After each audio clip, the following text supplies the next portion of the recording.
I found out that Benjamin Moore has a paint app. If you put that right up to my face, I'm actually toasted almond. So when I met my in-laws, who are Caucasian, I did introduce myself as an almond joy. Brown on the outside, white on the inside, a little bit nutty. Went on great with the in-laws. So I have to admit, I had someone yell out their order, I think last week when I was speaking at a conference, and the individual yelled, "Skinny, white, tall." And I honestly responded, that's how I describe my husband. It's not like your parents sat you down and said, "Eddie, you're going to actually pump someone's hand exactly 2 times, and that'll be a good handshake for you." No, we do not do that. Why would we want to do that?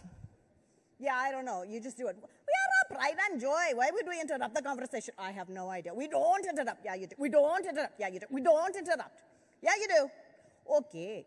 But if we're interrupting, it is only to add some actual value to this conversation. I'm a big believer of relationships. And if you can communicate more effectively, create those relationships and understand people's values, you can start using that information to work collectively on a holistic approach within your own cities. So, the most important value that you need to understand when it comes to cultural differences is the differences between individualism and collectivism.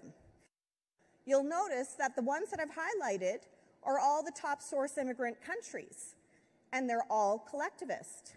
Not a surprise, the most individualistic country in the world, and it's not a negative or a positive, is the United States, with Canada being the most individualistic number 5. So we're pretty darn close on the individualism scale. If you need a very quick tip and can't figure out if someone is individualistic or collective, think of how you would order in their restaurant. If you were to order Chinese food based on how you order that food, what do you think a Chinese individual is? Collective or individual? Collective. You got it, because you would order family style. So, I just mentioned that the very first thing that we do when we meet somebody for the very first time is to shake their hand. First impressions are made in 7 seconds or less. Before I even spoke today, you would have had a positive or negative impression based on me 100% on nonverbal interaction. Nonverbal in this case, what I'm wearing, maybe if I shook your hand, whatever it might be. And I want them to honestly tell me, based on the handshake alone, what their impression of me is. Based on handshake alone. Got it? Yes. Okay, Larry, based on handshake alone, impression of me. Kind of weak handshake. There was no grasp there. You just held your hand out. Okay, so your impression of me is I'm kind of weak, and you kind of, the way he's looking at me too, it's like, well, you're kind of weak.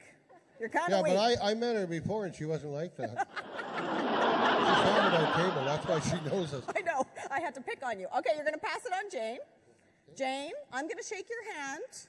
Honestly tell me your thoughts on me, handshake alone. If you were meeting me for the first time, what are you thinking of me, just based on that? I would say very nervous. Okay. Also, maybe very unsure of what's going on. That sounds right. Very nervous and unsure of what's going on. Okay, you're going to pass it on to Gilbert now. Gilbert, honest. First impressions based on me, handshake alone. Indecisive. Indecisive. Did any of those impressions sound positive? Our first impression is made 7 seconds or less. All of those were a very negative impression. The handshake that I just gave all of you is very indicative of first-generation Chinese immigrant, usually simply placing the hand in the hand. Some people have described it almost as a limp fish. In essence, when I do a lot of research, primary research, and when I've asked the why behind it, they said, I didn't want to hurt your hand. What are you thinking of me then now, Larry? I think you're very upfront, Yeah. solid, a good handshake. I know a good handshake when I get one, and that was a good one. Very Larry. firm and very confident. Yeah, I love Larry. Gilbert. Confident, type A personality. Confident type A personality. Indirect communicators is where a yes might mean no. In the Filipino language, which is Tagalog, there's a word. The word is iwan. Iwan means yes or no. I'm like, oh my gosh, that's the best word ever. Do you want the dessert? Absolutely. I just don't want the calories, iwan. Like, this would work. I like this word. We'd never think in a million years that we just got a massive message of no. The unspoken word with indirect communicators is the most important of all. Bernard Baruch said, "We may have all come over on a different ship, but we're all in the same boat." Thank you very much, everybody.